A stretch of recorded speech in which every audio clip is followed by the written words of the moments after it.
Beneath the broad expanse of Nigeria's sky stands a school with a vision bright, ever holding the banner of knowledge high. We'll go forward by wisdom's might. All hail to the alma mater. We have come from near and far to unite in Calabar. We'll work to build our alma mater, University of Calabar. May our quest for knowledge in every field have its purpose to serve mankind. With the fervent hope that our efforts yield fruits for all who will come behind. All hail to the alma mater. We have come from near and far to unite in Calabar. We'll work to build our alma mater, University of Calabar. Mighty God, from whom all knowledge comes, let the wisdom in us overflow. May the knowledge gained in our campus here guide our steps as we onward go. All hail to the alma mater. We have come from near and far to unite in Calabar. We'll work to build our alma mater, University of Calabar.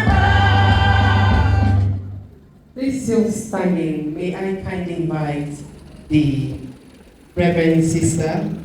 Today, Heavenly Lord, we ask for your Holy Spirit to guide us, that as our inaugural lecturer is going to teach us today, Lord, may your Spirit be upon him and all of us who have gathered here, that we may learn and put into practice what you have given to him. All this we ask through Christ our Lord. Amen. Let us share the grace together.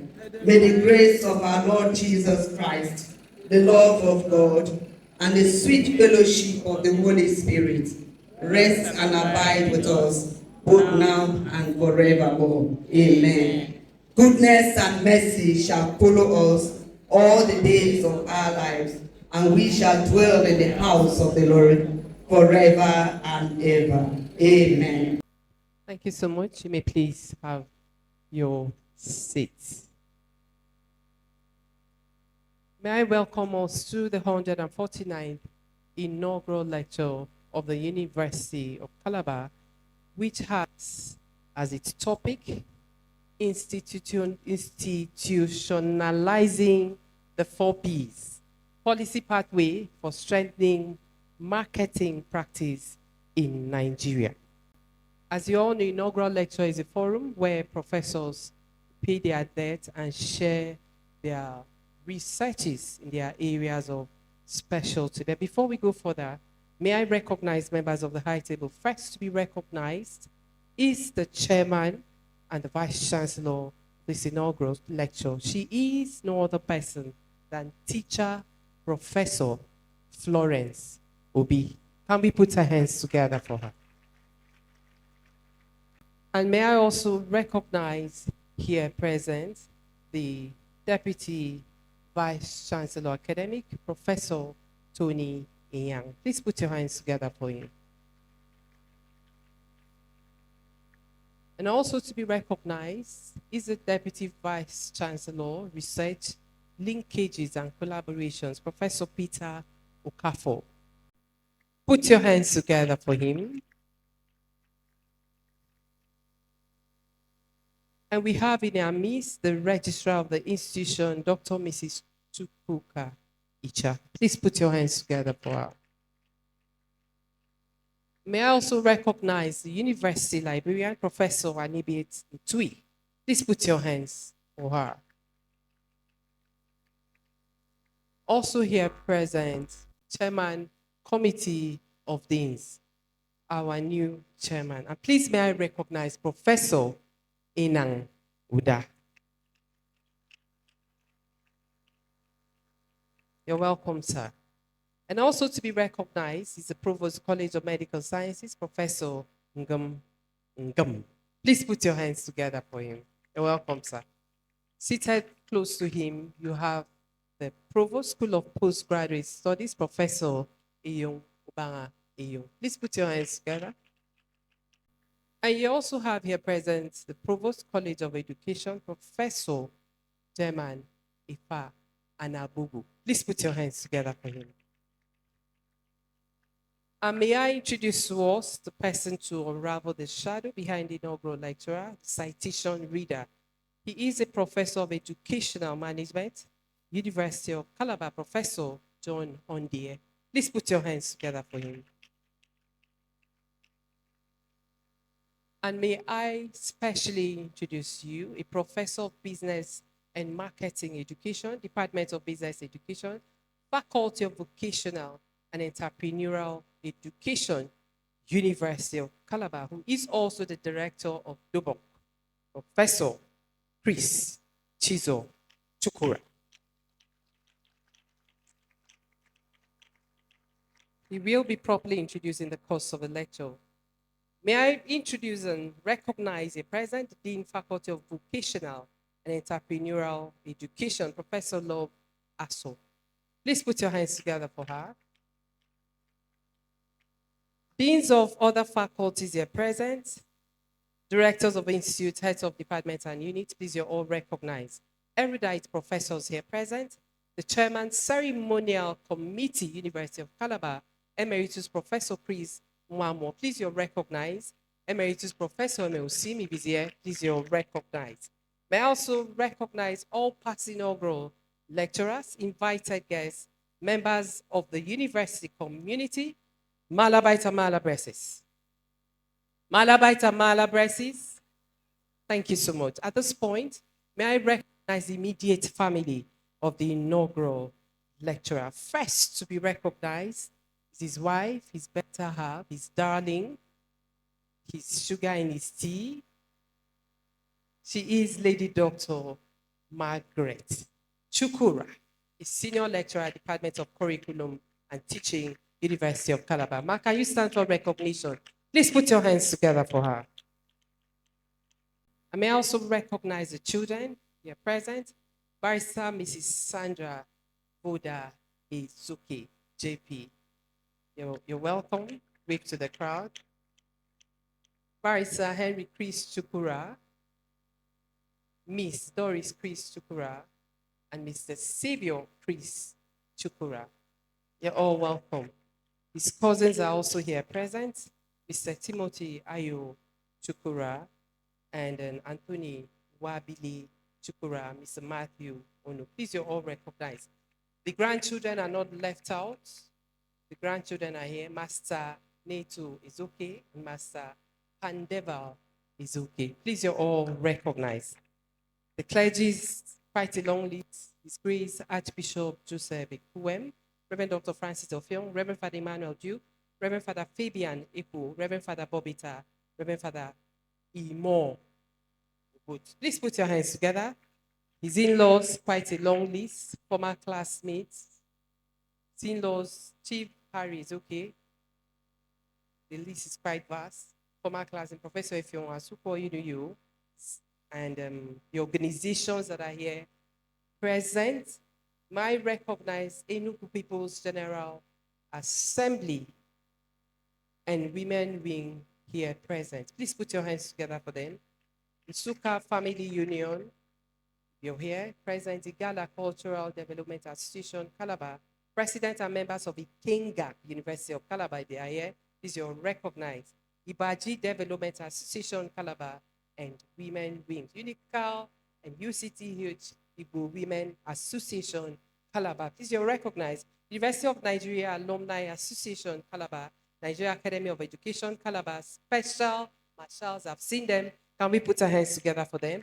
Association of Suka Professors, Brothers and Sisters of the Knights of St. Molumba, Nigeria. Please put your hands together for them. At this point, may I humbly hand over the microphone to the registrar to please continue with the further proceedings of this inaugural lecture. Please put your hands together for her. Distinguished ladies and gentlemen, I now call on the chairman of this occasion and Vice-Chancellor to give her opening remark, Professor Florence Banku Obi.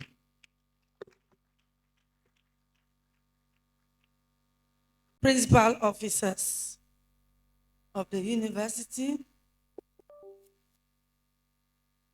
the provost, Medical College, Postgraduate College, and my college, the College of Education. The 9th Vice-Chancellor of the University of Calabar, deans and directors, the inaugural lecturer and his darling friend, who is going to introduce him to us, very distinguished academics,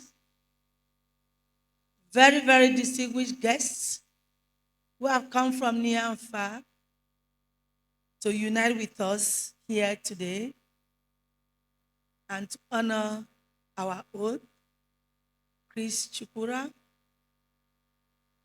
our dear students, the family of the inaugural lecturer. We have been told actually why we are here today and why inaugural lecture is so important in the life of every university. University of Calabar not being an exception. We are gathered here today to listen to Professor Chris Chukwurah take us through what made him to be pronounced a professor. We are going to know why he was pronounced a professor, the contributions he has made to humanity, the society, the academic, his research contributions, even his teaching career. They all accumulate to what made him a professor. We are all ears as he's going to tell us about institutionalizing the 4 Ps, whatever the 4 Ps means. We don't know. He's going to tell us about the 4 Ps. Policy pathway for strengthening market practice in Nigeria. Some of us are businessmen and women. Maybe market practice will be how we buy and sell. Maybe at the end of this lecture, some of us will go and begin to buy and sell and know about the market practices. No guesswork. The man himself is going to take us through that, and I urge all of us to relax, to give him all the encouragement as he presents and take us through his lecture as the 149th inaugural lecturer of our great university.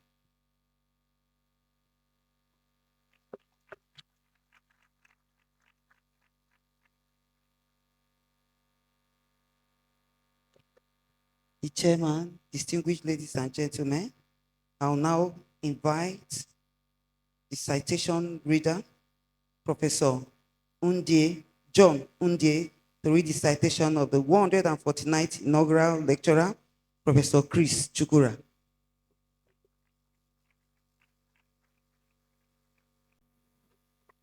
The Vice-Chancellor of our great university,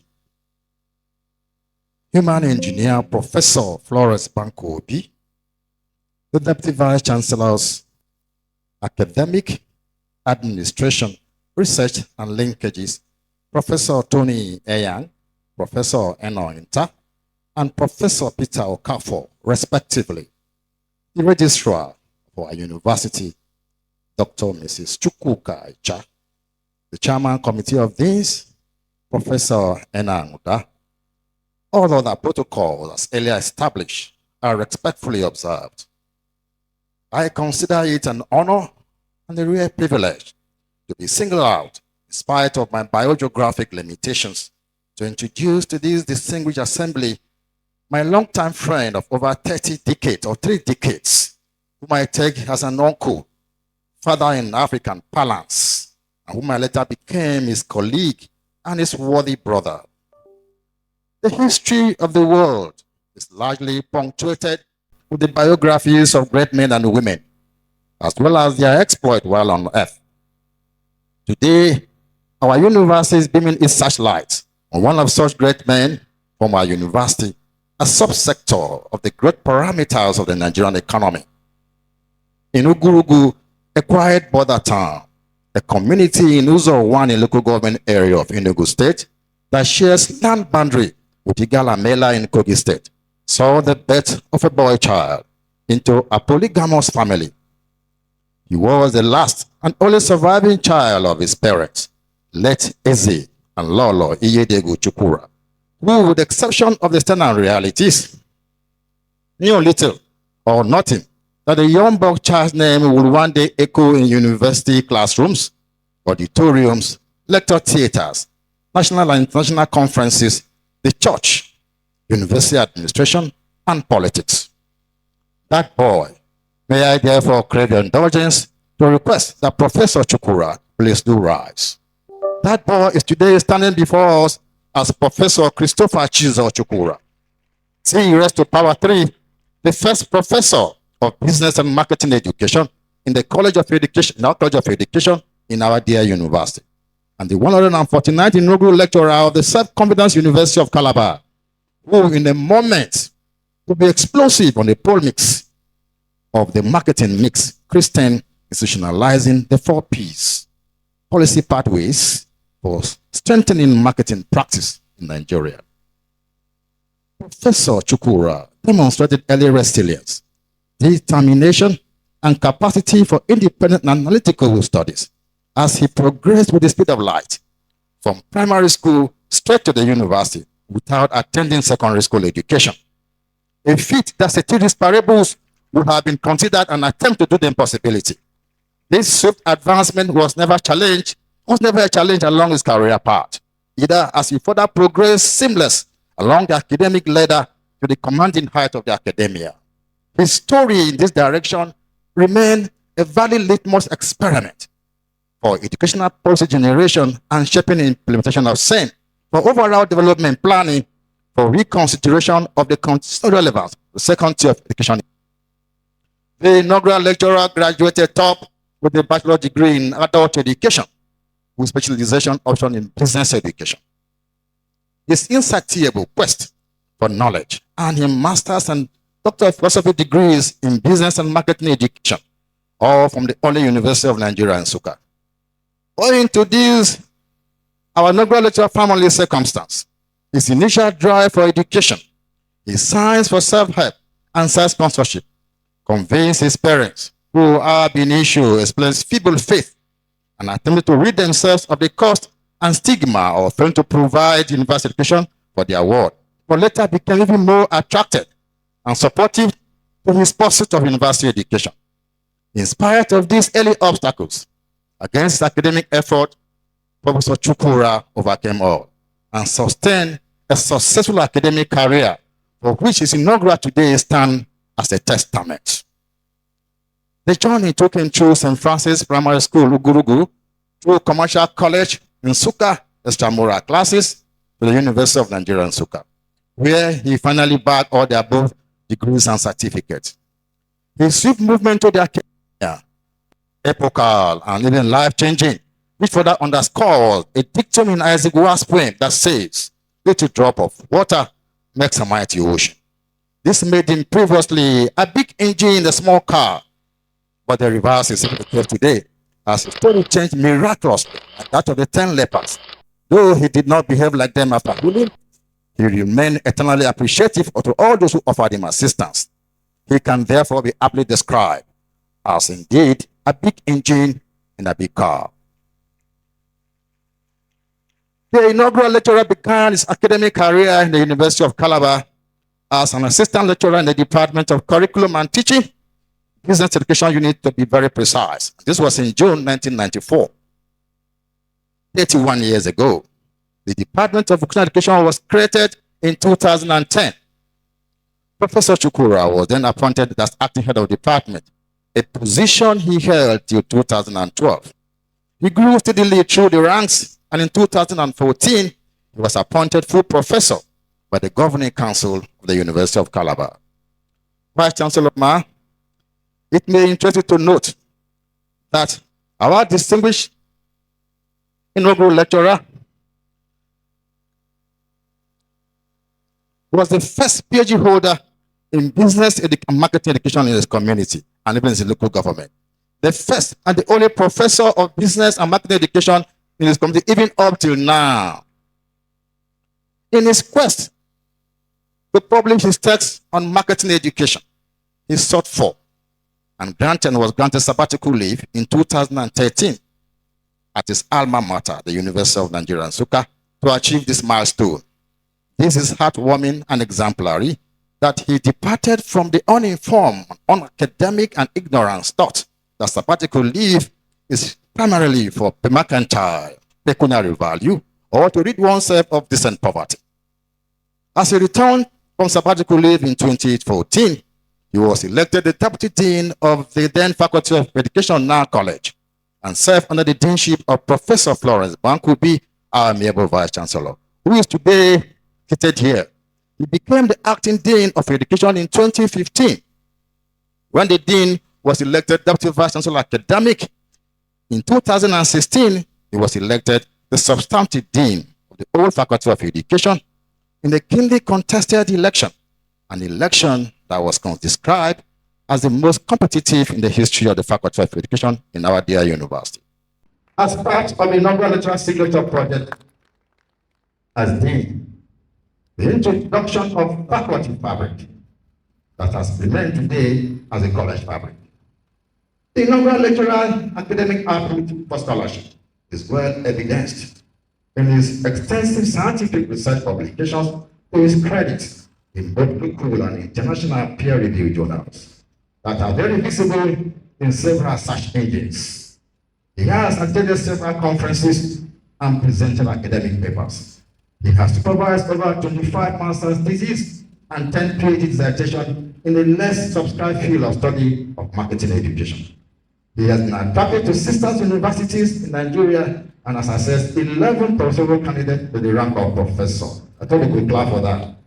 Professor Chukwurah has served as a final examiner at the University of Nigeria in Nsukka, University of Benin City, University of Uyo in Akpabio, University of River State University in Port Harcourt, Tafawa Balewa University, Bauchi, and the Gold Coast University, Ghana. Apart from teaching and research, his departmental and faculty virtue, the inaugural lecturer has equally served as an examination officer from 1997 to 2003, coordinator of business education program from 1997 to 2003, student staff advisor, National Union of Education Students in the University of Calabar from 2003 to 2010, hall warden of 5 in our university, chairman of several committees in the faculties of education and department, chairman board of governors of the University of Calabar National Secondary School between 2015 to 2018, member committee of Unical Transport Committee from 2010 to 2014, the pioneer director of Business Operations on Campus, the BOC. Our inaugural lecturer showed passion for any assignment given to him as the Director of Business Operations on Campus. He built for the first time at 32 locked-up shops during his tenure and went further to extend electricity to the Cameroon market that he did through the application of his rich marketing knowledge without any financial support from the university. Even this morning, he is sure that the environment of which we are gathered here is probably kept low, as you can see. Professor Chris Chukwurah, with the approval of the University of Management, was able to relocate some business in the main campus, College of Health Sciences, Library, Management Sciences, and Faculties of Education blocks. These relocation of this market were aimed at sanitizing the best environment. The inaugural lecturer has served as editor-in-chief, member of the editorial board, and was also one time the Deputy Vice-Chancellor nominee of this university in 2021. Apart from these landmarks, he has also participated in community service. He is a president of Ukurugo Graduate Forum from 2019 to date. President Inugu's People Assembly from Calabar in 2018 to 2025.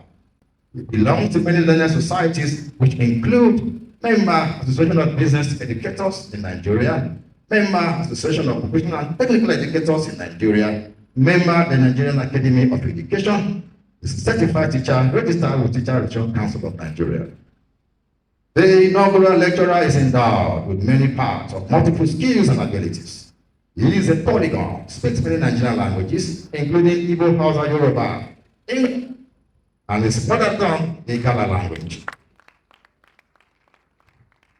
He is a great serious go-getter, result-oriented, undeterred by challenges and obstacles. No moment for him. A disciplinarian, a great social mixer, a charitable and very compassionate but detribalized being, loyal to authority, an honest man, a great dancer, a comedian, an innovator, and above all, God-fearing and a peace-loving man. Professor Chris Chukwurah is happily married to Dr. Margaret Chukwurah, a very senior academic here with us, who has remained a pillar and source of his strength. The marriage is blessed with 4 lovely children, and they got the ratio of 2 to draw in terms of gender. As a soldier of Christ and that of the Universal Church, Professor Chukwurah has attained the esteemed rank of the 4th degree of the Noble Order of the 9th of St. Molumba. Influenced greatly by the courageous faith of the patron saint, Matthias Kanemba and St. Molumba, he practically patterns the dynamics of his spiritual life to his proximity. This is reflective in his thought about spreading the gospel and deepening spirituality on the Catholic eschatology. Being the latest of the lectures in the series presented to the order, where he abhors unexplained and miraculous wealth, while emphasizing transformative effect of the gospel that has led to qualitative changes in the macroeconomic variables of most civilizations of the world.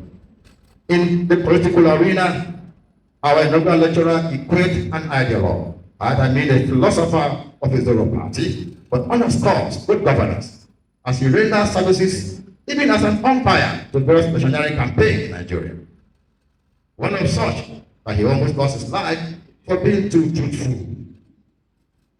Socially speaking, our inaugural lecturer is an institution of socialization, so profound that no one who has crossed his path in this direction speaks otherwise. From birthday celebrations to funerals, another social event, Professor Chukwurah attends all, within the state and even beyond. Distance is not in his lexicon when it comes to his interpersonal relationship with colleagues, the church, family, and friends. Indeed, he is born biological but has become very socially human, as espoused by Elizabeth Iseche and Michael Harold. As Chancellor, ladies and gentlemen, it is midnight in our country, Nigeria, where crime, violence, and corruption have taken center stage, and where even the country itself has become vulnerable to external aggression. Where we even compete to celebrate power and wealth, we are certainly not academic peace. That notwithstanding, we will not celebrate vices anymore in this country, but excellence in distinguished career progression, as in the case of Professor Chukwurah today. Our inaugural lecturer moved from sapling to an academic hero. His has remained a quiet but deeper success, for he focused on the transformation of minds, institutions, and future of Nigerians he has touched. His footprint remained etched in the halls of learning. Nothing eclipsed his love for teaching, for his voice has remained an active education advocacy. To prove that he found himself in education was not by mere accident of search for stream of earnings, but indeed a calling. Though the subject of my introduction is Professor Chris Chukwurah, however, by way of externalities, it is his parents who brought him up in the feet of the Lord that we are celebrating today. May God Almighty continue to raise their souls. There is an scientific aphorism that when people achieve fame and heights, they tend to lose their friends. But Madam Vice-Chancellor, looking at the hall of the auditorium today, I am convinced, I know you are convinced too, that Professor Chukwurah has not lost his friends. In spite of this achievement, in fact, he was instrumental for my return to this university after 7 years of academic adventure in Belgium. May the good Lord continue to bless all of us as friends. And so, Honorable Vice-Chancellor, principal officers of our university, distinguished ladies and gentlemen, my task is already accomplished, having sufficiently introduced the person I'm talking about, my colleague, my worthy brother, and friend. It is a privilege to call him so, except that I owe a tangential duty to further present him to this august assembly. Accordingly, therefore, I have the honor to present with pride the 149th Inaugural Lecturer who came from far and has united in Calabar. I present the 149th Inaugural Lecturer who came to build the University of Calabar alma mater, the young boy from Ugurugu who has been metamorphosed into a full-blown man in Calabar. I bring before you an erudite Banku professor of business and marketing education with no gap in professional knowledge. I will present to you a professor who has introduced hygiene to the university business environment, a soldier of Christ and that of the Universal Church. I put forward an exceptional social mixer, a 4th-degree Knight of St. Maluma, the maximum possible. I present with tears of joy a professor who has given all that God gave him to academics. Join me now to welcome to the pulpit star Professor Chris Chukwurah, the 149th Inaugural Lecturer who is to Nigerian marketing education, world great butlers in the United States. Thank you very much. My citation reader has done very well, but unfortunately he couldn't tell you about the 4 P's. So I think that is not for me. And I will urge you that I won't take your time, because 4 P's are simple things that you have been witnessing every day in our lives. The Vice-Chancellor and Chairman of the day's academic ritual, Teacher Professor Florence Banku Obi, the Deputy Vice-Chancellor's academic, administration, and research linkages and collaborations, other principal officers of the university, the Provost College of Postgraduate Studies, Provost College of Medical Sciences, Provost College of Education, University of Calabar, Chairman of Committee of Deans, Deans of Faculties, Dean of Student Affairs, Directors of Institutes and Directorates, distinguished professors and other members of the University Senate, members, other academics within other institutions, gentlemen of the press, distinguished invited guests, Malabites and Malabresses. I will not forget to recognize this Vice-Chancellor designate, Professor of John Evanga of John, the 12th Vice-Chancellor of the University of Calabar. This lecture is dedicated to the Almighty God, whose hands I rest. I also dedicate it to my late parents, Chief and Lolo Chukwurah, and to my late elder brother, Chief Boy Chukwurah, whose sacrificed comfort made me what I am today. May their souls rest in peace. Finally, to my lovely wife, Dr.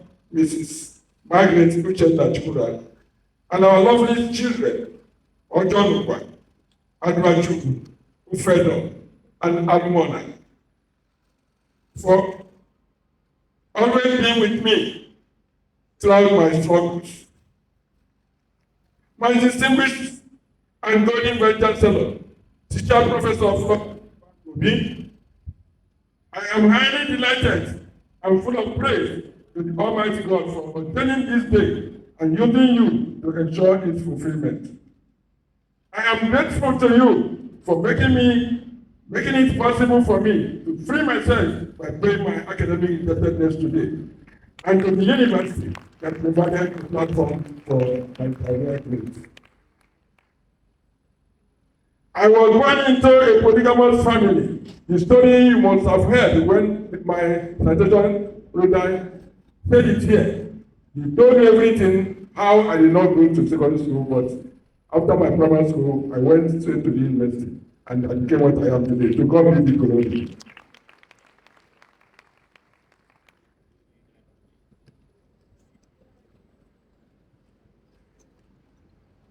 My Vice-Chancellor, today's inaugural lecture is the second to be delivered in the Department of Business Education, Faculty of Vocational and Entrepreneurial Education, in the series of inaugural lectures.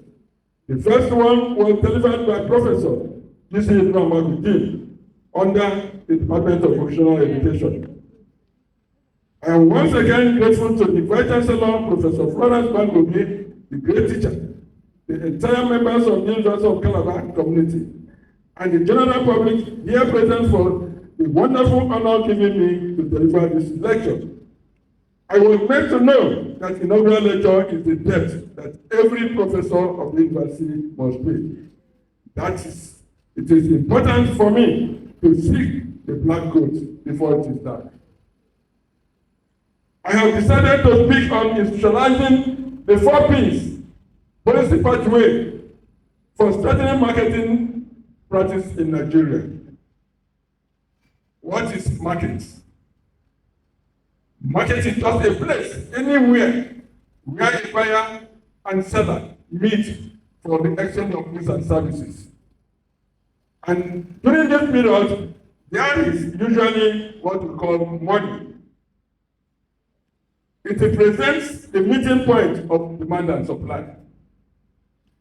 Traditionally, market is any place where sellers and buyers converge for the exchange of goods and services. And it means that once they meet, whatever bargain they reach at, there must be a compromise. And one of them is to pay and take whatever you have paid for. However, there are other modern marketing. For example, the online platforms like Jumia, Amazon, or stock markets. Main features. The devil is a liar.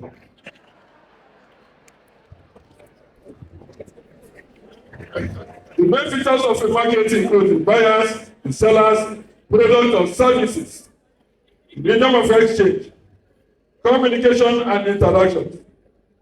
This brought about negotiation or promotion between both sides. Yes, we have several types of market. We have consumer market, we have industrial market. Consumer market is the market where you go to buy whatever you want to consume immediately. Whereas industrial market is the market you go and buy what you want to use in further production of other goods, such as raw materials. We have also local market.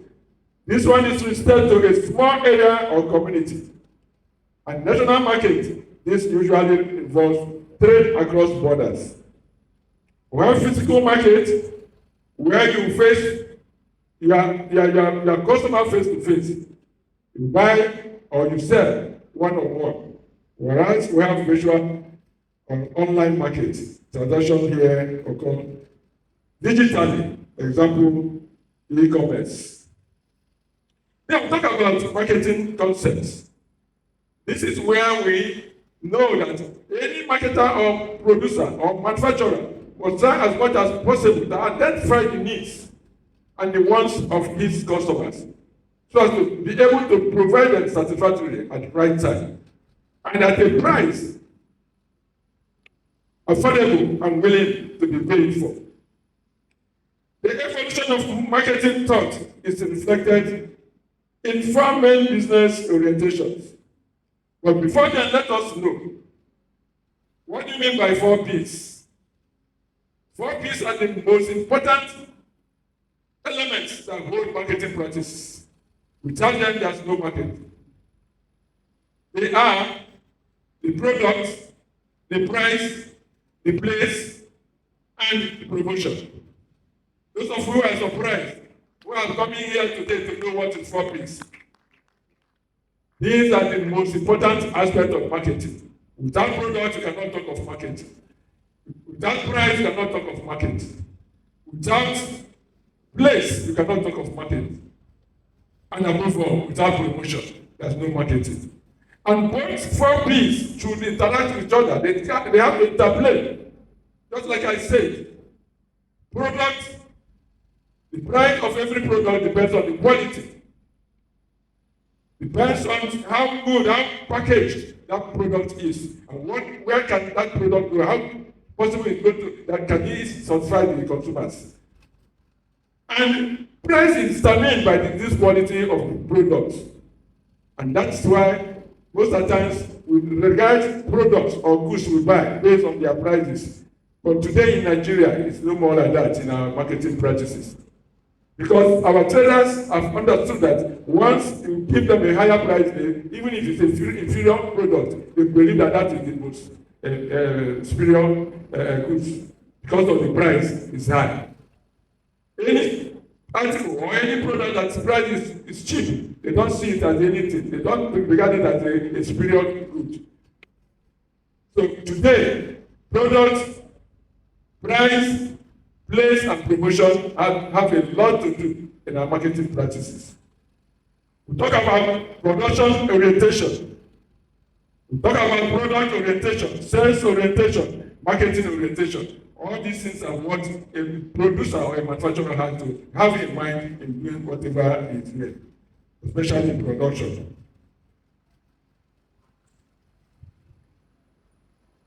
We have marketing mix that is derived from the 4Ps.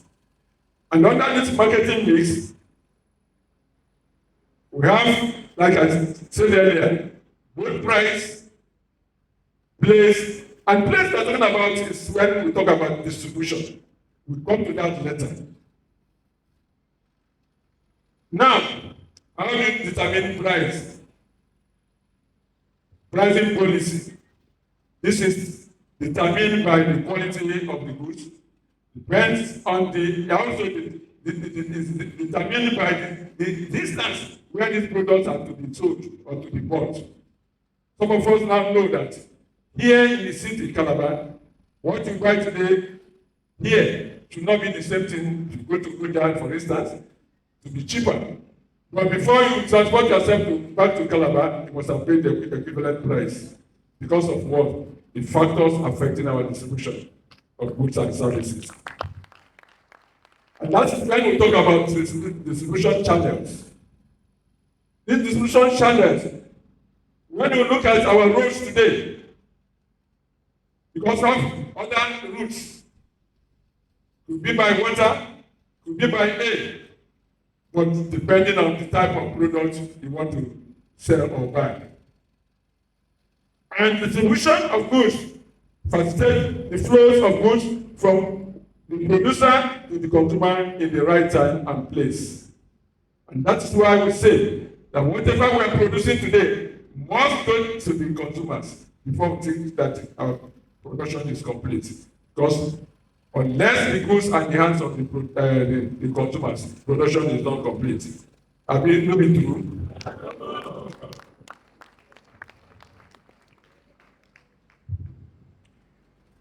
Factors affecting the choice of distribution. We have product factor, we have institutional factors, and market factors, depending on what you want. Then the channel of distribution. The channels of distribution could be 0 level, first level, second level, or third level. The 0 level is the one producer sells straight to the consumer. Consumer can go straight to the producer. You don't need to go through the middlemen like wholesalers and retailers. And depending on the product, it's not every product you can go straight to the producer to obtain what you want. Take for instance, a consumer can go straight to Akala fryer. You buy whatever quantity of Akara you want to buy. You don't need to go to a retailer or you go to a wholesaler before you go buy your Akara. Also, another area where you can get zero level of distribution channel is industrial goods. Industrial goods are not goods you buy for the production of further goods. You can go straight to the producer. For instance, you can go to the timber dealers. You can go straight to Pawan Tapa. Buy your Pawan there. You don't need to go through the retailer or the wholesaler. I know some of us who are from Pawan areas. I think my DVC academic can be happy with this. Then another level is producer through retailer, then to consumer. Retailer has to go and buy from the wholesalers and judge whatever he bought. There must be an additional price because they make this our prices, our cost of production or cost of whatever we buy to be to be higher than whatever the retailer buy because he has to add his own profit. The second level is producer through wholesaler, through retailer to the consumer. And that's how it's continuing to price because everybody wants his own profit. Then let us look at promotion, which is the last of the 4 P's. Whatever products were produced before that, let me share one.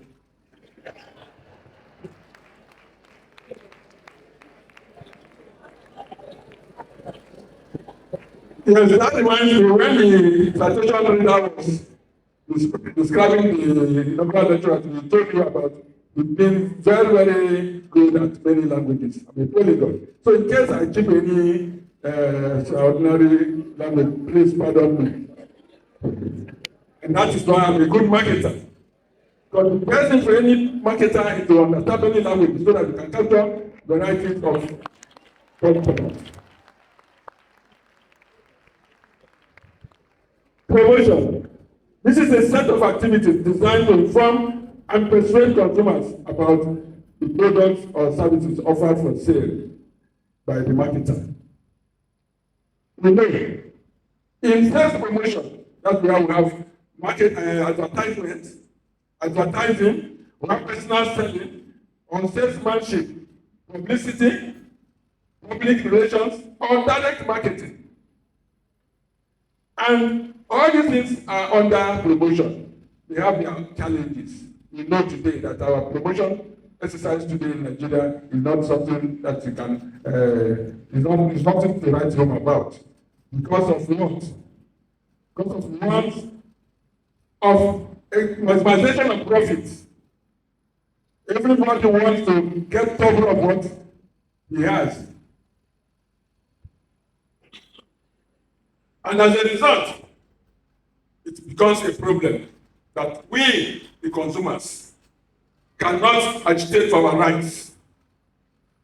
Because one of the rights of the consumer is that you must make their choice of products you want to buy.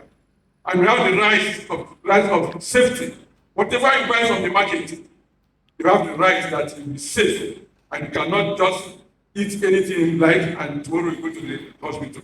The one Igbo man will call Okeli or Dabu. So because of this, the 4 cardinal rights of a consumer must be observed. The right to choose,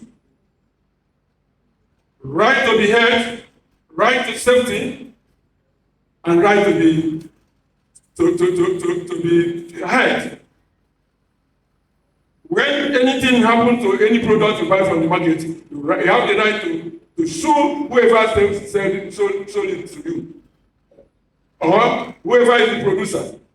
We have one story some time ago when somebody bought a Coca-Cola, and in the process of drinking it, he found a cockroach inside the bottle. What happened? Because of ignorance, he could not do anything. Because most of the times, we Nigerians don't have time for court cases. I don't like come tomorrow, come next tomorrow. By then, your shop will be locked. Nobody is there to sell for you. Instead of that, thank God that you did not drink or eat this cockroach here. You don't know whether the little you have taken can be harmful to you. So what we do is that you as a consumer, you have the right to sue the producer of Coca-Cola through the company or through the outlet where you bought it. But it takes a lot of processes. And because of that, for want of time, most of us don't even bother. You may be traveling to somewhere and you say, a driver speeding. All you do is say, God, I beg you, please lead us safely. Why can't you take action? Caution the driver, and if he refuses to slow down, there are many checkpoints on the road. Just report him, and he'll take care of that. Instead of you praying, I know that not every prayer God answers. Yes, if not, we could have been having accidents on the road. Because everybody prays before takes off for any journey. I remember, was this last year or 2 years ago, some of our students here were traveling to Unical for an event. We had an event in Unical. Right from here at the gate, the driver took off, speeding, and they were shouting, "Cool down, calm down, driver." He didn't want to listen to them. So some of them are reaching a EPZ junction. One of them said, "Driver, please, I want to use myself." They now carefully parked. About 3 of them dropped. They said they won't travel again. Others continued. Before they reached the junction, there was an accident. Majority of them were rushed back to the University of Calabar. Thank God, no life was lost. So you have the right to caution the driver for your safety.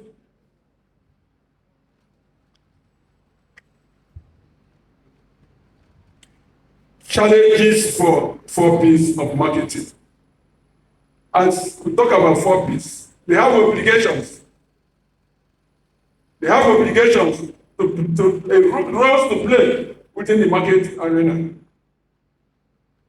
The 4Ps of marketing, product, price, place, and promotion form the foundation of the traditional marketing mix. They serve as tools through which organizations design strategies to satisfy consumer needs and achieve competitive advantage. What are the challenges of products? Because product is the senior brother of all the 4Ps. Because if out of the 4Ps, get a product. Because without product, you cannot talk of price, cannot talk of distribution, cannot talk of promotion. So one of the problems or challenges of the product is quality consistency. How do you maintain the quality of products you have to ensure that your customers do not leave you? Because it's a very big challenge. Because most of the traders, they conserve their money, not to put enough money into production. And that's why some of the traders we have today, they travel to China, travel to other areas, and give their specification that this is what we want. And guess what? The most inferior specification they will give to them. The producers will tell them, no, you can't produce this. They say, no, that's what we want. That's the type of products we want in our country. And they will come back to them and say, this is made in China. If not, China is one of the countries that has quality products. But we, not only in Nigeria, even some African countries, they go there and give their specification what they want. And behold, when they come here, buy it within 3 months, it goes off. And that reminds me of one woman whose child traveled and came back and told the mother that she had found a wife. The mother was happy and said, who is this woman you want to marry? She said, it's a Chinese from China. I said, hey, please, you will not marry her. The boy said, no, man, even if I won't marry any girl again in Nigeria. So the woman kept quiet and he went on and married this Chinese. Within a few months, she took him. What happened? He gave birth to a child. Within 3 months, this child died. And the lady started crying. Other sympathizers, but the mother kept quiet, didn't say anything. So sympathizers will come to her and say, man, why are you not crying? Your grandchild died. She said, I told her not to marry a Chinese. You, haven't you been using Chinese products? Do they last?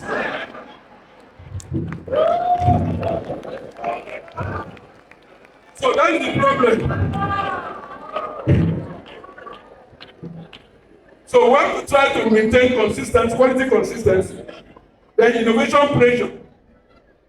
We talk about market differentiation.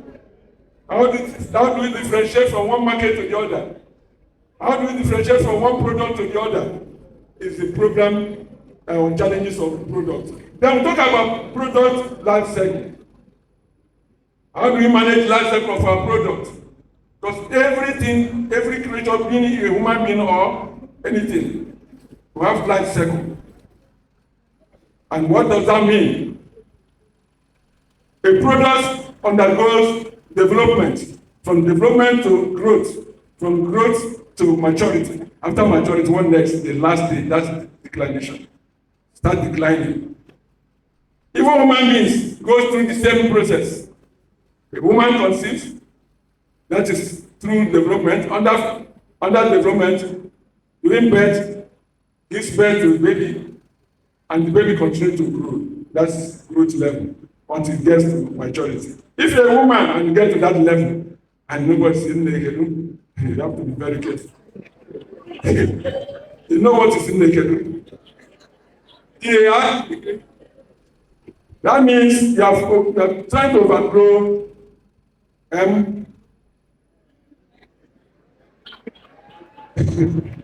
So the next line you start declining.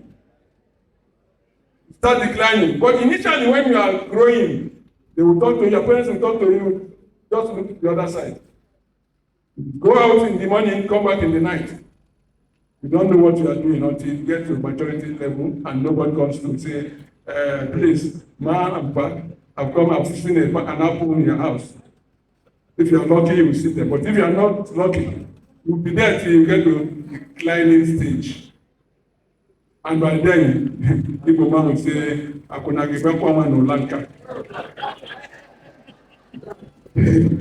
Thank you very much. Then another area that products have problem is sustainability and ethics.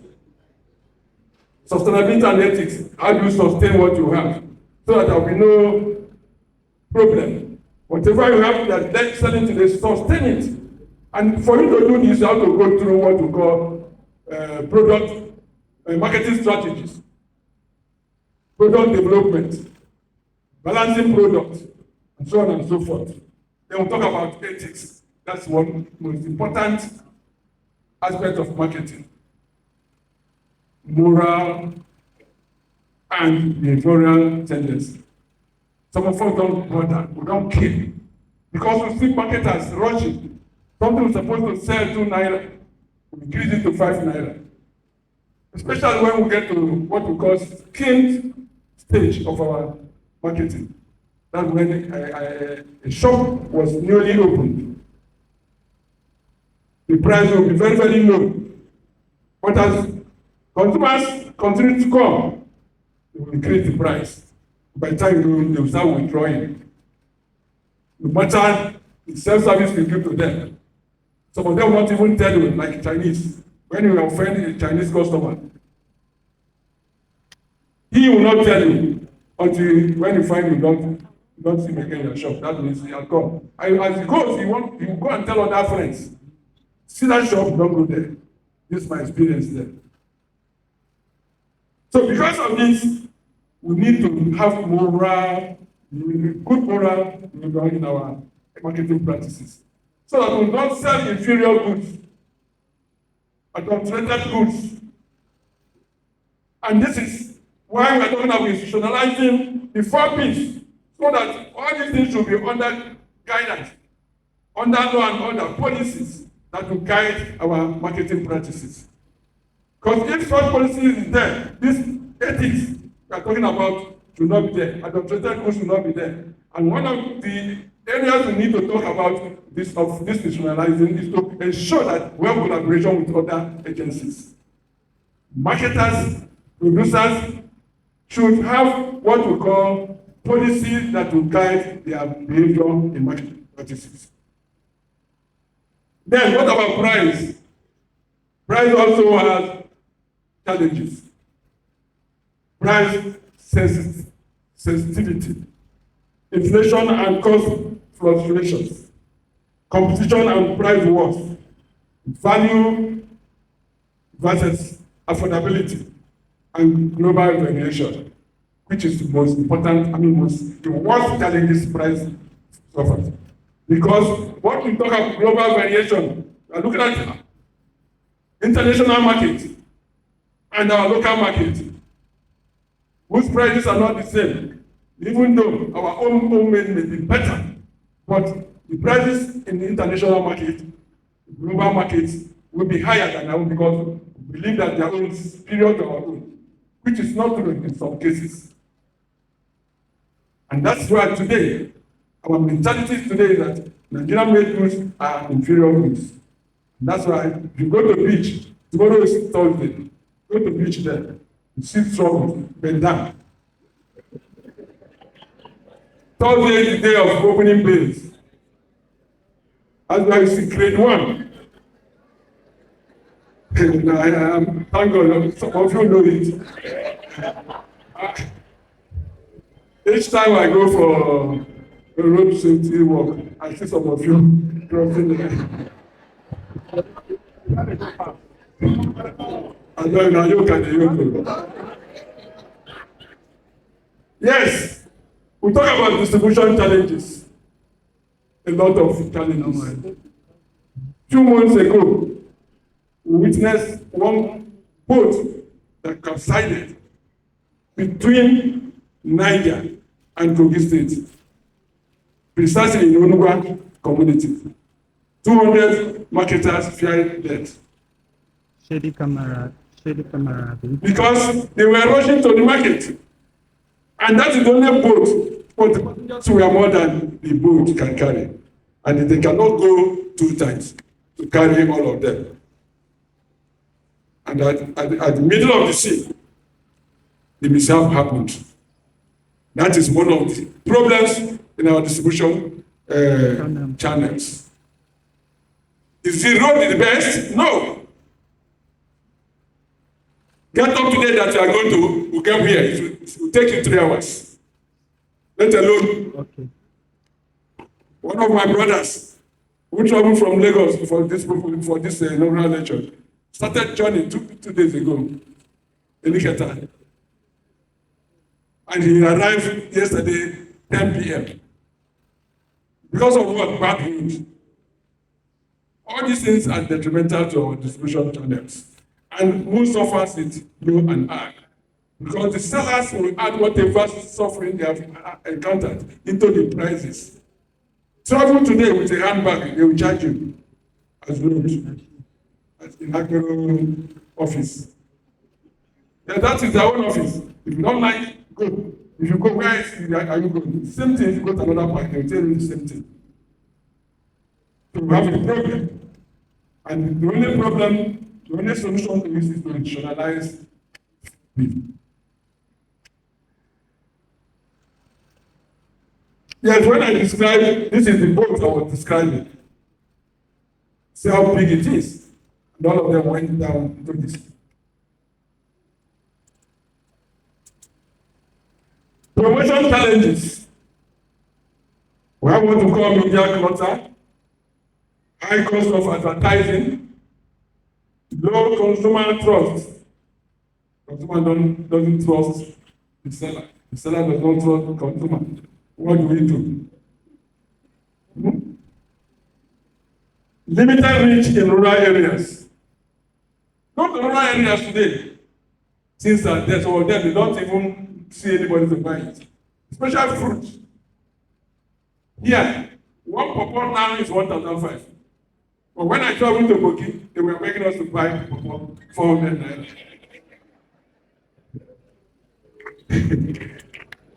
Why is it so? Because of the distance and bad road. Also, we talk about cultural. Yes. I told you earlier that the best marketer or business operator should be someone who can speak more than 1 language. As you see me so. I thank my God that I was trained in business and marketing. Anytime I retire now, I'll go into my business. And I'll use language to secure every customer. Yes. If you doubt, just speak any language for me now, I'll respond, but not now. Not now.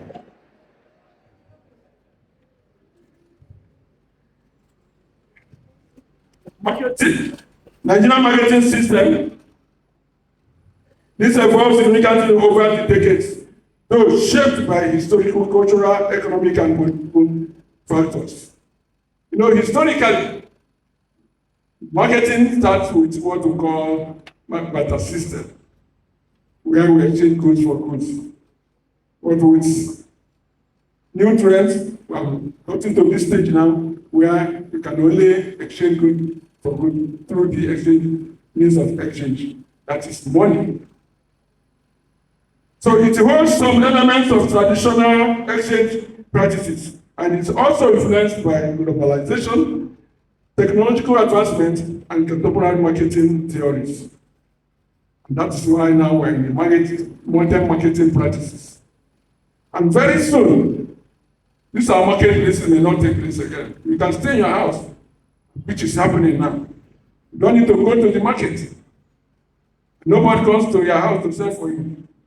Just go online and find whatever you want to find. Even marriage today, we are marrying online. Not before.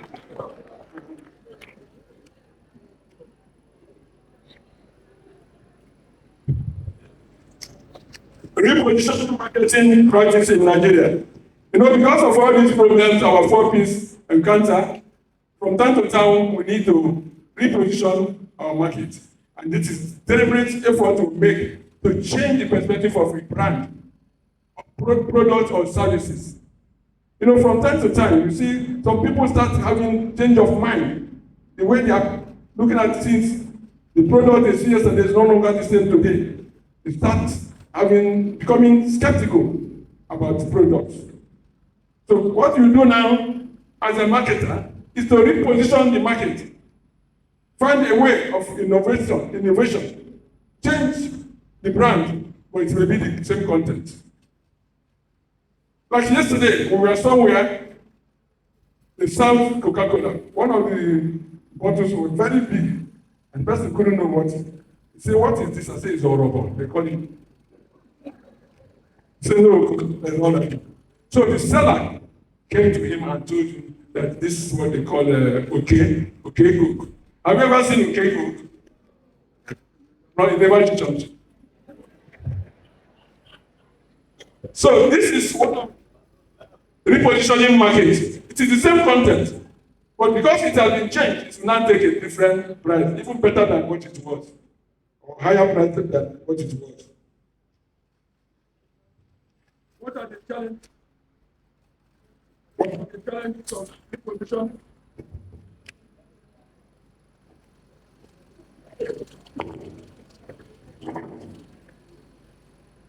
Repositioning faces several barriers. Economic instability and inflation, consumer purchasing power, making premium reposition strategies.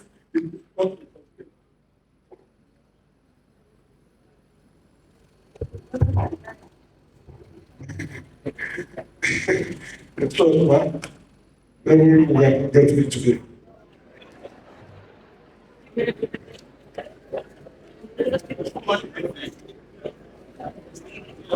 Yes, when you look at institutionalizing the 4Ps,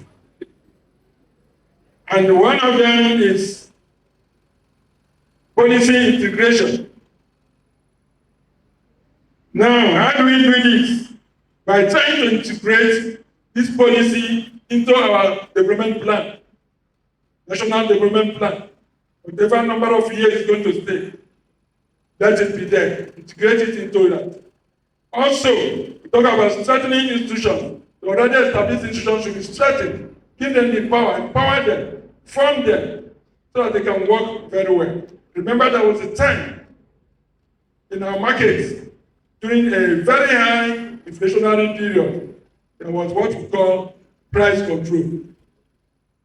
during military regime. They enter the market and make sure that whatever product you are selling, whatever services you are rendering must be according to the controlled price. And if they get you going beyond that, they will just seize all the goods and auction it out to consumers. Some of us witnessed it. Did you witness what I'm saying? Price control. So the best thing now is to strengthen this institution, give them the power, so that our 4Ps should not suffer again in the hands of recruiters or marketers. Then we'll talk about education and the professionalization. This will be done through research. Our academics, this is when we talk about their own presence in making the 4Ps a reality. Research into 4Ps. What is the problem? What are they suffering from? And what will be the solution? And that is why, no matter what you want to be in your business practices, at least obtain little education. It will help you. Most failed businesses today are those who didn't bother to go to school. I used to tell my students, whatever business you want to do, finish your first degree, at least first degree, to expose you more. Most of you now, you are graduates. I have to write what we call feasibility studies now. Who knows what to do? And most of them, because of this trend we have today, these Gen Z, they call them. Tell them, come to school, they say no. After all, when Buhari was there, one child was being asked, when it was time for school in the morning, mother was asking, go to school and come and say you're not going to school. Mama say, why not? Say, did Buhari go to school? It's not the head of church today. It's small boy. Then we talk about digital transformation. Public-private partnership. Collaboration is very, very important. And that is why we have research, linkages, and collaboration. By next week, we'll hear more about this.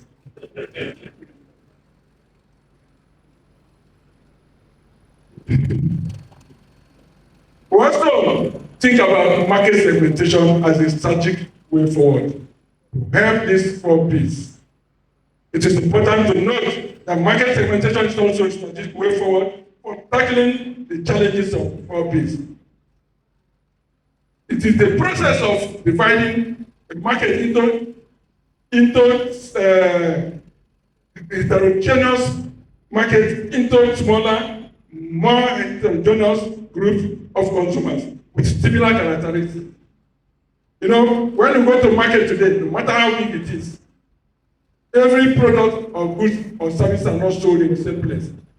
They are being positioned based on the consumer characteristics. And once you enter the market, for instance, you want to buy shoe. Even if you are a visitor to that market, ask somebody there, they will direct you to where shoe is sold. If it is garri you want to buy, it is there. And it's such a way that market segmentation makes room for everybody. Be you a woman, be you a man, be you a child, be an adult, market serves you what you want. And that is the true standard marketing system. But the problem we have today, just like what I've been facing for the past 5 years now, we try to segment our markets in Unical so that even if you are a visitor, you come, you know where academic takes place, you know where business practice takes place. But we don't want it. Why? Because we think that wherever we are, where we have students, that's where you sell. No. But most of you have not been to Cameroon. Go there today. Now I'm turning to a very big market. But some people are still afraid, thinking that if they go there, customers will not be there. But today, Cameroon is having more customers than what they have there. And another thing is that if you are staying there, until these people finish selling their own, you cannot sell your own. And they are also forgotten that once your products are good, wherever you are, your customers will be there to do for you. There's one woman in Hall 2. Some people come from Faculty of Law. even the Dean of Law comes there. Yes, from Faculty of Law to Hall 2, because that is where he gets satisfaction from whatever he is there. People might say, I have money in your own way. Good product sells itself. If you carry anything inferior, bring it to my doorstep, I'll jump to and go to another place to buy the one that will satisfy me. So that is the task that we must achieve. And we have achieved that. In Calabar today, our markets have been segmented. Go to Hall 2, go to Malabo, go to Cameroon. Those ones that are still hovering here, don't worry. We'll tackle it before the end of the initiator.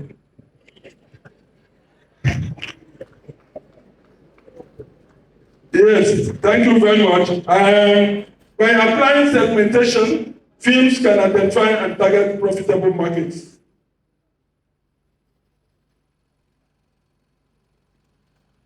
Conserve scarce resources and design offerings that resonate highly with specific consumer categories, such as demographic segmentation.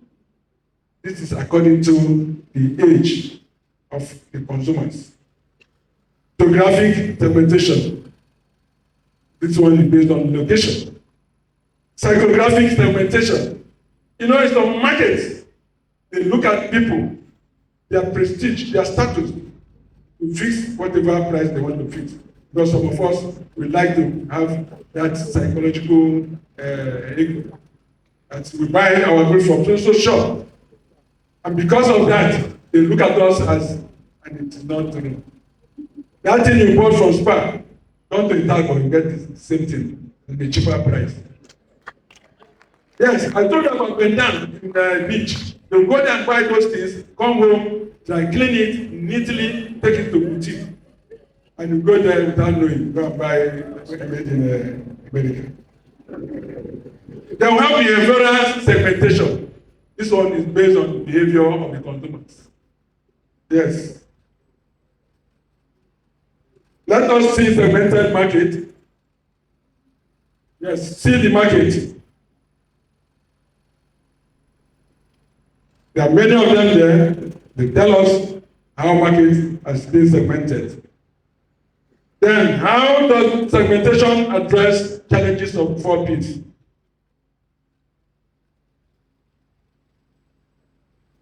Institutional regulatory frameworks, data infrastructure and analytic policies, consumer protection and privacy legislation, inclusive market development policies, education and capacity building, then digital transformation policies.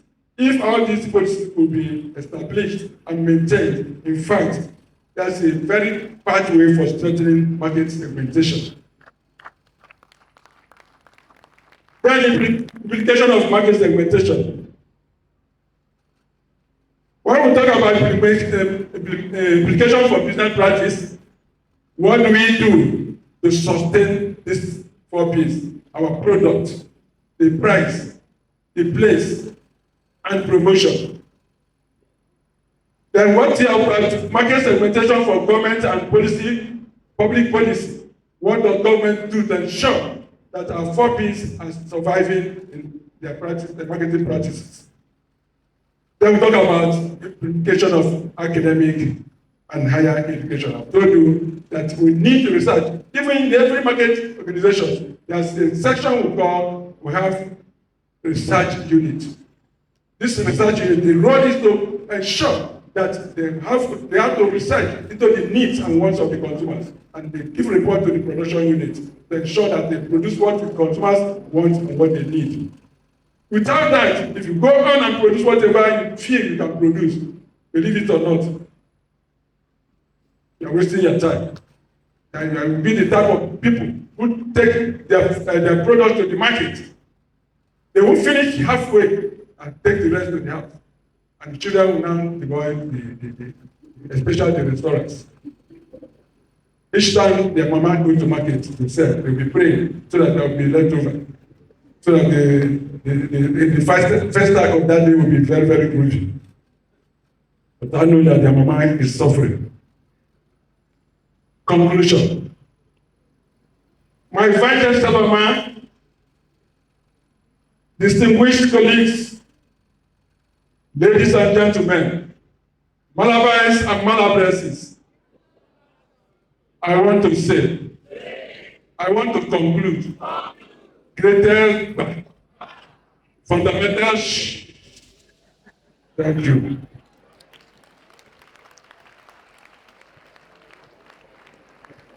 This lecture explores the difficulties of products and quality services delivery and culture, misalignment, as well as stresses of pricing in an inflation-driven economy.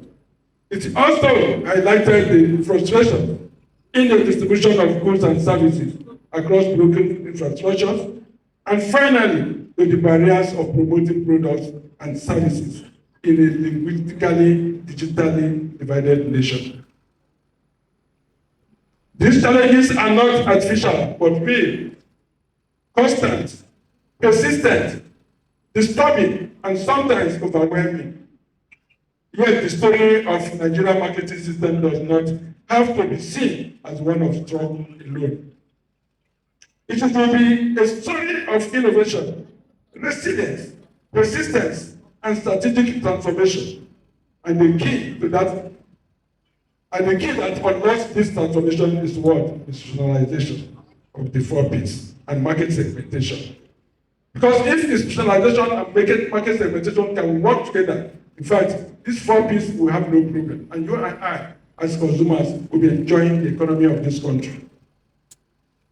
It has been made clear to us that Nigeria is not a single market, hence the need for institutionalization and segmentation. We are a nation of many market youths and elders, urban and rural, the affluent and struggling, the digital and analog, attendees and bagos, and even the digitally excluded. When we recognize this diversity, not as a burden, but as a rich opportunity, we will begin to see solutions where we initially saw only barriers. No more talking about problems again. Through institutionalization and segmentation, products and services become more relevant, crafted to speak to local tastes and everyday realities. Through institutionalization and segmentation, pricing becomes more inclusive as it is designed to give respect and recognition to how income earners while still satisfying premium consumers.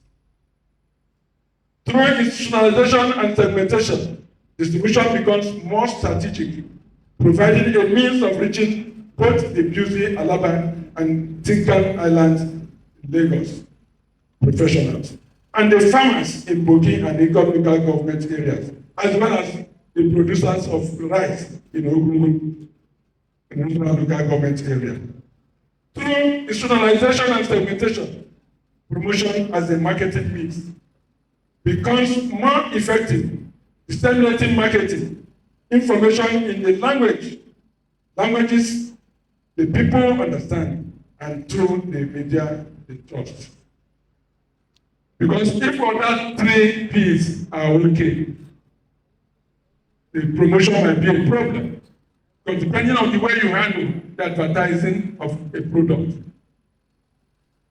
Because in some of the advertisements, you see a product being advertised. Take for instance, a can of Coca-Cola or malt. Somebody will take 1 can and that's somebody who could not walk before. After taking a bottle of Coca-Cola, you start jumping and running. And maybe if you have the same type of sickness, you say, okay, my child, go and buy me Coca-Cola. If you like, take 1 carton, 1 crate of Coca-Cola. That's still where you are. But advertisement has done what they want to do and collected their money. So that's what we call misleading advertising. They are misleading us. Through institutionalization and segmentation, promotion as a marketing mix, institutionalizing the 4 Ps is not merely a theoretical aspiration. It is a strategic imperative for national development. Nigeria's marketing system must move from fragmented practice to institutionally guided and policy-supported marketing. By embedding the 4 Ps into country's development agenda, Nigeria can create an enabling environment for innovation, consumer protection, and sustainable business growth. Our consumers need to be protected, and government is not even resting. They are doing something. We have what we call Consumer Protection Acts, but are they working today? Are they being implemented? One of them is the Descriptive Act of 1968, where it is said that whatever product you are buying, especially those ones that are in the container package, whatever is in the package must be written on the body. Take for instance, Bonvita. If you buy a tin of Bonvita and Bonvita is written on it, when you open it, it must be Bonvita. If not, you have violated this act. So, what we have to do now is that make sure that consumers are protected. And that's why, in those years, after all the problems consumers were going through, they got up and they rose up and established what they call consumerism, an association of consumers. They started fighting the producers, the marketers, stopping them from bringing to the market adulterated goods. The success of marketing in Nigeria will depend not only on entrepreneurs and marketers, but also on the strength of institutions and clarity of policy direction guiding their operations. VC, Nigerian marketplace is not broken or destroyed. It is simply complex. And the complexity requires strategy. Institutionalization of the 4 Ps and market segmentation are the strategies. Market segmentation, for instance, is the bridge between theory of the 4 Ps and the reality of Nigerian consumers. So, as we are leaving this hall, ladies and gentlemen, I urge and plead with Nigerian business owners, entrepreneurs, and stakeholders to stop marketing to everyone and start connecting with someone. I believe you understand what this statement means. Stop selling to everyone, instead start connecting with someone. Because if everybody is talking, nobody is talking. But when someone is talking, somebody is talking. So if you are marketing to everybody, that is no marketing. Instead, try and connect someone. I strongly challenge our policymakers to see the diversity of our people, not as a problem, but as a guide to a smarter and more inclusive development. And I call on academics and researchers, including my provost of College of Education, to rise to the task of indigenizing marketing thought to enable Nigeria as a country become a reference point, not just a case study. The future of Nigeria's marketing is not in fighting challenges with obsolete tools, but in embracing regionalization and marketing segmentation as sure means for sustainable, dynamic, inclusive, and profitable growth. If we can do this, we will sell not only products and services, but also build trust, create value, and transform our country, Nigeria. Thank you. And may the Nigerian marketing system continue to rise to its expected potential. In Jesus' name we pray. Contributions. I've made a lot of contributions in the area of marketing. Few of them include the influence of information and communication technology on consumer purchasing behavior in Calabar urban. Globalization, entrepreneurship, and teacher education in Nigeria. Challenging role of vocational educators. Utilization of indigenous communication strategies in promoting marketing practice in rural communities in Nigeria. Consumer education as application for business education. So on and so forth. We can Go through the books. Most of these things are there in your book, and if you don't get the book, rush now before it gets exhausted. My marketer.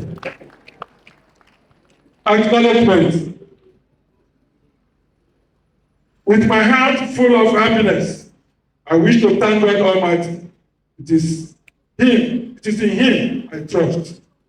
He brought me this far in life. I cannot forget all He has done for me and my family. I will forever worship and serve Him.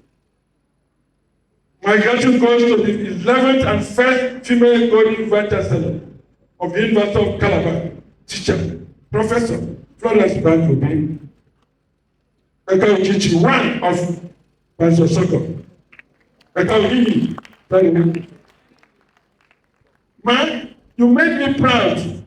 I'm more popular in the University of Calabar and Cross River State in general. To the extent that many people thought I'm a Crossbarian. But I can tell you, I'm more Crossbarian than some of us. I've done a lot of things in Cross River. Your number. If I can give my first daughter to Crossbarian, haven't I done much? Thank you very much. Thank you for granting me the opportunity to present this inaugural lecture today.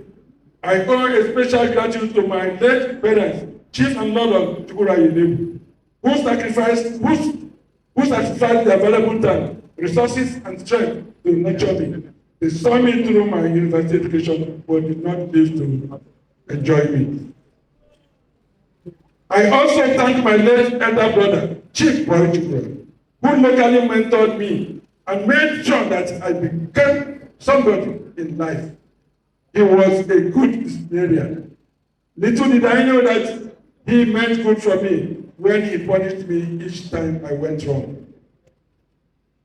My brother, may your soul rest in peace.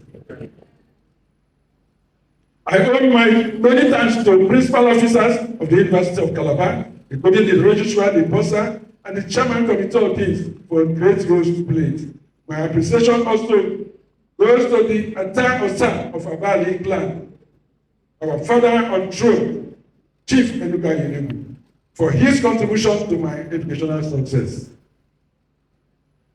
I owe unquantifiable gratitude to my dear wife, my Greek yogurt, Lady Dr. Mayo Tutena Jugola, or the base, my ebony chocolate, my prayer warrior, who stood and continued to stand by me every moment. She made me not to feel the absence of my late mother. I see her always as my sister, friend, and peer. In short, my everything. She is the angel God has sent to remove me from where I was to where I am today. Holy, remember that for me. My lovely children, Barrister Mrs. Sandra Ezoke, former SDG Vice President, University of Calabar, and her husband, Barrister Voda Ezoke. You're welcome. Can you stand and wave?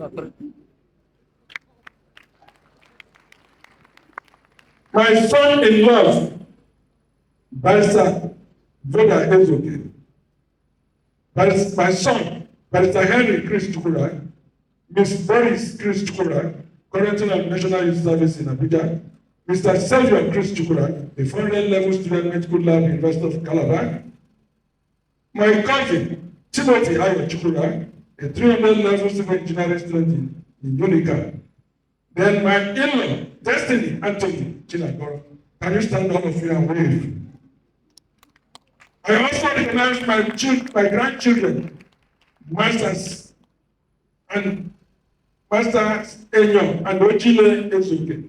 All these are the faces behind the mask throughout the journey. I thank you all for your prayers and support. I wish to thank my relations who have been very supportive during my academic pursuit. Late Chief Emmanuel Chukwurah, Amana of Igala, in our Bajana, Kogi State. Mr. Godswill Chukwurah, Mr. Donatus Chukwurah, Chief Tony Chukwurah, and late Mrs. Bright Moses. Also to Dr. Daniel Adam, Engineer Baba Joshua Mohammed, Sir and late Anthony Agadi, Mr. Israel David, Adejo David, among others, too numerous to mention here. My profound gratitude goes to my first and best friend in Calabar, through whom I gained employment in the University of Calabar, Okemwa Professor Masins Ojua, the owner of Akokwa, Ujimuta one of Ubudu. I call him Oje himself. Besides, Professor Emily Ojua sheltered me in his house for 3 years before I brought my family to Calabar. Professor Ojua made my journey to this place today possible. Why he asked me, wherever you are, raise your hand. I will not forget to recall posthumously the role played by late Professor Emeka Okweze in my life in Calabar. He was my mentor, friend, and brother. May his soul rest in peace. I appreciate all my colleagues in business education family, from where I turned a professional academic. I am grateful to our academic father, Professor Chris Chukwurah, Chief retired. He mentored and guided me throughout my working with him. Others to acknowledge include Dr. Mrs. Eunice Ajuchukwu, my head of department. Ma Ajuchukwu, are you around? You are welcome. Dr. Mrs. Agnes Okute, immediate past HOD. Dr. Edith Okon, immediate past sub-team. Dr. Steve, the only teacher. My mentees in business education, Dr. Cletus Atta, Dr. Mrs.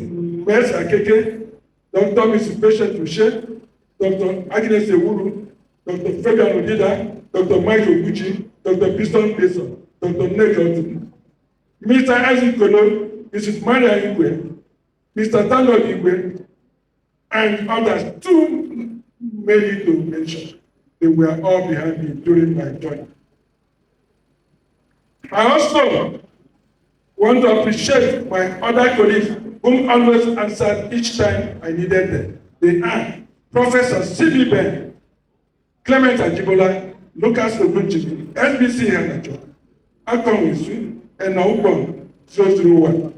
Chief Professor Obi Inaugural, my former dean, Professor Cecilia Kwebe, and also my former dean, Professor Ariko B. Ariko. Others are Professor and Professor Mrs. Tony Meribe, my current family friend in Calabar. Associate Professors Dave Alao, Okeme Isaac Ajigo Ikuta, Dr. Mrs. Maria Onabe, HOD Agric Education, Dr. Victor Bayer, late Dr. Mrs. Rose Doma, Professor Mrs. Mary Ian, Dr. Mrs. Ann DJ, Mrs. Anyeka Brown, Mrs. Angela Olive, and others too. Now, not come again forever. I call my thanks to Professor Patrick Aribo and Yuyu Hussain, who introduced me into journal publication. I also thank Professor Lulu Watt. She contributed to my growth in academic life. I cannot forget to thank my think tank members, Professors Chris Chukwurah, Tony Eyan, Davis Academic, Chairman and Board of Provost College of Education, Unical, Professor Mugu Ajayi, Dr. Alex Timothy, and Barrister Dr. Maswa Leba. They are my background. I appreciate you all, ladies and gentlemen. Permit me especially to recognize some out of the numerous friends I had before and during the course of my academic journey. They impacted my life in many ways. I appreciate the company and kindness of Mr. John Omeje, Registrar, Maduka University in Enugu, Barrister Bart Ezan, retired, and so on and so forth. Also, I recognize Mr. John Shaibu Arwa, Mr. Joseph Oheli, Deputy Director of Tax FIRS, and Mr. and Mrs. George Ekoro of Unical Microfinance Bank, Unical. Also to appreciate our Honorable Justice Elojo Energy, Court of Appeal, Cross River State, Honorable Justice Maurice Energy, who are always giving me legal covering fire. I cannot forget Professor Patrick Dibuli, Chief Dr. Emmanuel TB of University of Delta. So maximally appreciate is my worthy brother and sister, His Eminence Edida Ogun, the 5th Obama of Calabar, for his role in. I deeply appreciate all my past lecturers and colleagues at University of Calabar and Suka, as well as my colleagues at University of Uyo, University of Benin, at Abubakar Tafawa Balewa University Bauchi. I cannot forget the favors I enjoyed from them during both my sabbatical leaves and external installations in this institution. My special thanks go to Professor Chris of Unical, and Akpabio of University of Calabar. For encouraging me each time they visited Calabar. I appreciate my friend, Rear Admiral Exchange Director and Chief Executive Officer, Unical Hotel, Uyo, Bible State, and Professor Efshon and Suko, HOD Business Education, University of Uyo, Bible, for keeping me company each time I visit Uyo. I am indebted to my parish priest, His Grace, Most Servant Dr. Joseph Ekwe, his assistant, and the entire parishioners of St. Paul Parish, University of Calabar, for their concern and prayers towards the success of this lecture. I appreciate the people across River State, Chief Emmanuel Ezemweni, Team Mari Jularu, Anna Emmanuel Kumane, Chief Livinis Heze, Agakona Meru, no. And also the Okemwa members of Igbo community, the president and members of the Kenya, University of Calabar. I appreciate the chairman and the members of the Igala Cultural Development Association, where I am the patron of River State. I am grateful to the President General of the Cross River State, Okemwa Chukwemeka Egwon, Ochibara Dikenohia, 2 of our, and his team for their support. My gratitude goes to the chairman and members of the Suka family for their support and their women wing, my neighbors in State Housing, Estate Calabar, Professor Talbot, Idaka, Kanu, Yoza, Dr. Imelda Edago, Damago, Chief Bishop Davis, Mr. Clement Bassi, and Dr. Paul are appreciated for supporting me in the course of this lecture. I am also grateful to the management of Godswill Akpabio International Conference Center, Unical, for putting things in place ready for this lecture. I appreciate my gallant double status members for being there for me during the preparation for this lecture. To all my students in University of Calabar and other places, I owe my thanks for the challenges they made me. They made me a good teacher. I will not forget to appreciate the Managing Director, Unical Press, Mr. Sunday Matthias. I will call him Leave Matter for Matthias. And also, Mrs. Elizabeth John Ojomi, who also led for quality production of this lecture. Ladies and gentlemen, let me extend my special thanks to the chairman and members of the planning committee for their sleepless nights to make this lecture a success. To all who travel from far and near to honor me this day, I owe you my gratitude. Finally, to the entire members of the university committee and the Malabites and Malabresses, I owe my appreciation. Thank you for making this inaugural lecture a reality. I cannot thank you enough. May God bless you. Thanks for listening. Yes, I am very, very grateful to the Vice-Chancellor, because this thing, the inaugural lecture presented today, told me what one man, my uncle, did in our village. He's a member of their age grade. And this age grade, they have a policy that if you are not taking any title, you cannot talk during their meeting. So I thought it wise that it's better for me to come and present the lecture, because there will be a time it may be a problem to talk at Senate meeting if you are not presented your lecture. So that's what I like.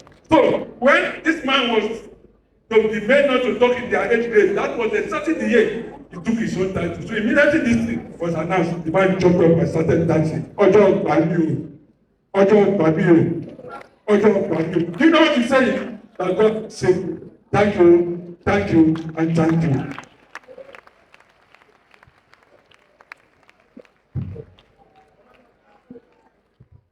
Without waste of time, distinguished ladies and gentlemen, permit me to once again call on the chairman of this occasion, our golden Vice-Chancellor, Professor Florence Banku Obi, to step forward for presentation of the lecture note by the inaugural lecturer and also appreciation of the lecturer by exchange of memento.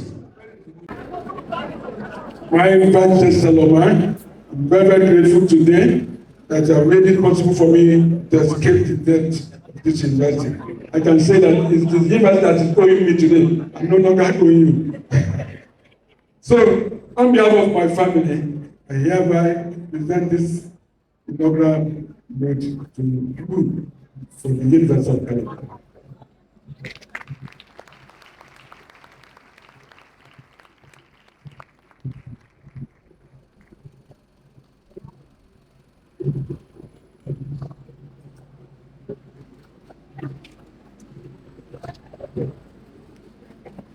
The just delivered inaugural lecture, Professor Chris Chukwurah. Congratulations. On behalf of DPC Dubo. DPC Dubo, yes. On behalf of management of the University Senate, it is my singular honor to present to you this memento in recognition of your being the 149th inaugural lecturer of the University of Calabar. Today, the 12th day of November 2025. Congratulations.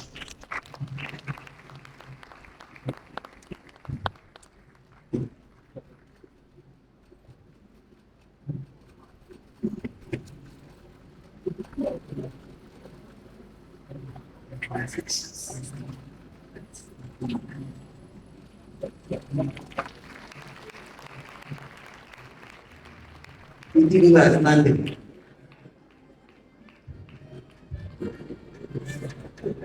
Let me at this moment invite the brand new tier-rubber chairman of a committee of deans, Professor Enna Uda, to give a vote of thanks. Let's celebrate him as he comes up. Thank you. That was the beautiful one, Professor Chukwurah. You can see the difference between a teacher and the rest of us. He's able to make the lecture not to be boring by cracking jokes from time to time. Thank you very much for that fine delivery. The 4 P's: product, price, place, promotion. I've added another P there. So it's 5 P's, according to our Vice-Chancellor. Your professorship is now being promoted to the capital P. The Vice-Chancellor, ma'am, thank you very much for providing this opportunity. The motivation you provided is what we are seeing.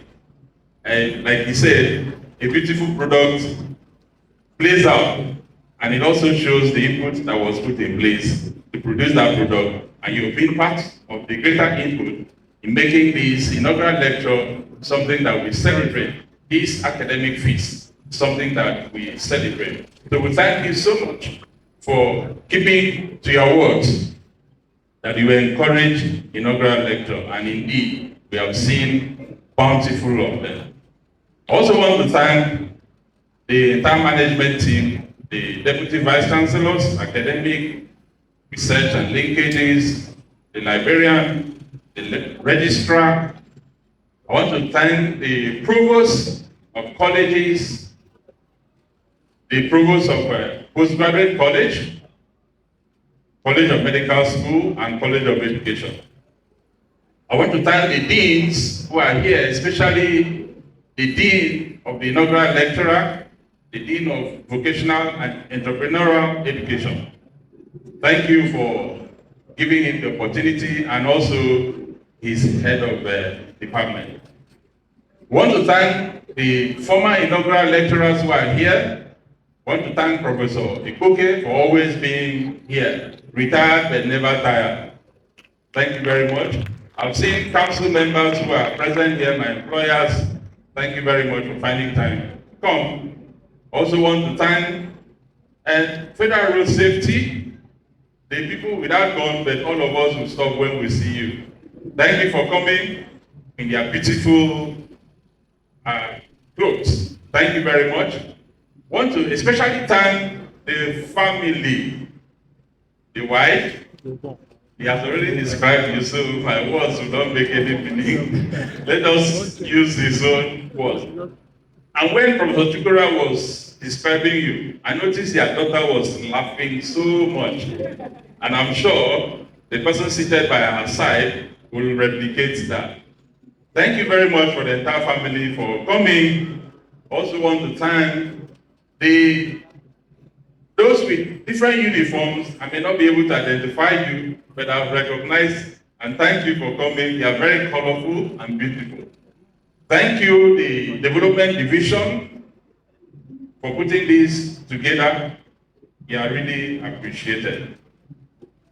Thank you, all those who have come. Thank you, Malabite and Malabresses. And lastly, I thank myself for coming. Thank you very much. As we come to the end of this exercise, permit me once again to call the Vice-Chancellor and Chairman of this occasion, Professor Florence Banku Obi, to make her closing remark.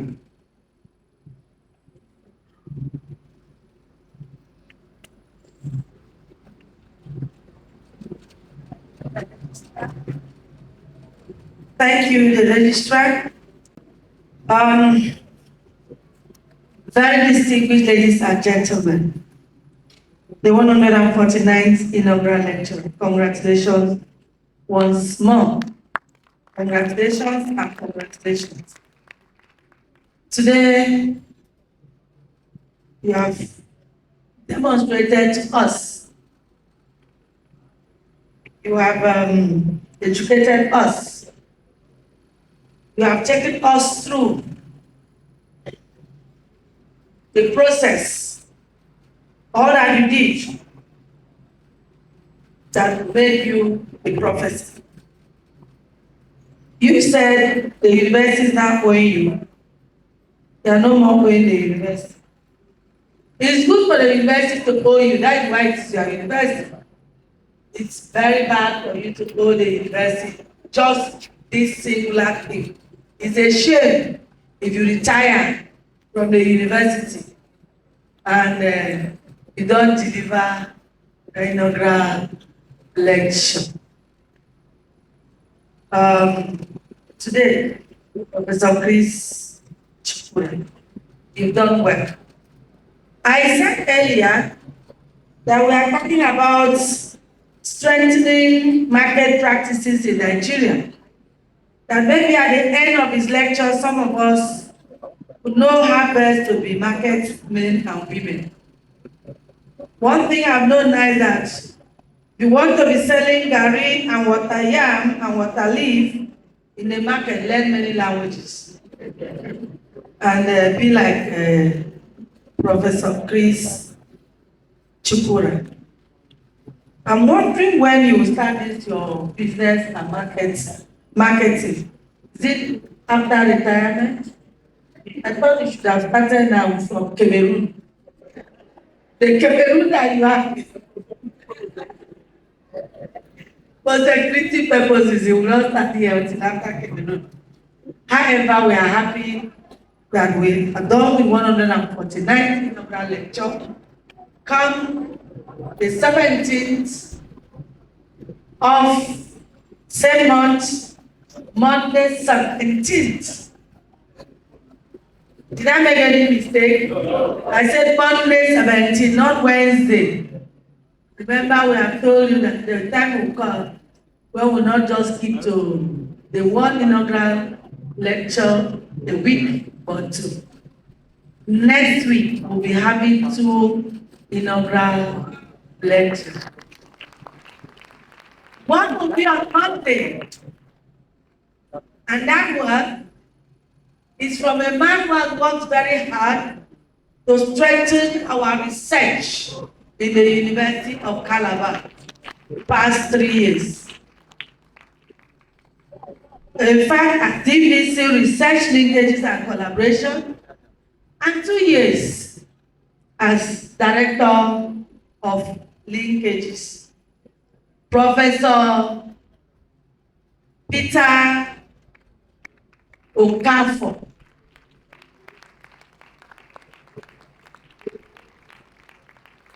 On Monday, you will be presenting his inaugural lecture. Let not be tired. Let not be weary.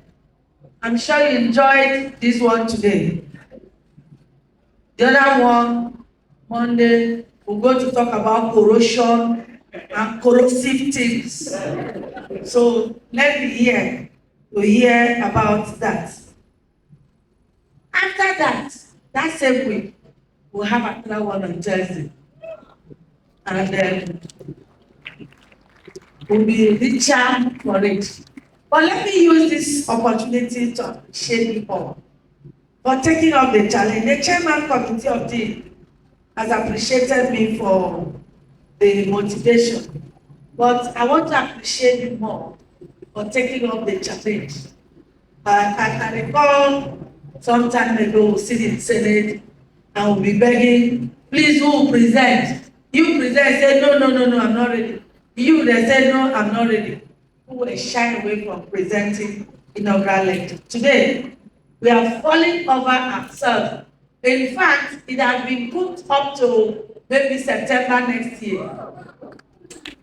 And some people are private chatting me to make it possible for them to present in March or present in February. There's no space. It's booked all through. So if you are sitting down there and waiting for someone to come and tell you, wake up, you just keep dreaming. People have left you behind.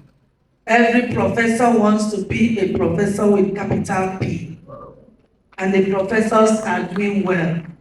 We have professors with capacity who are really showcasing the quality, the caliber of professors that are in Unical. And we are really very proud of it.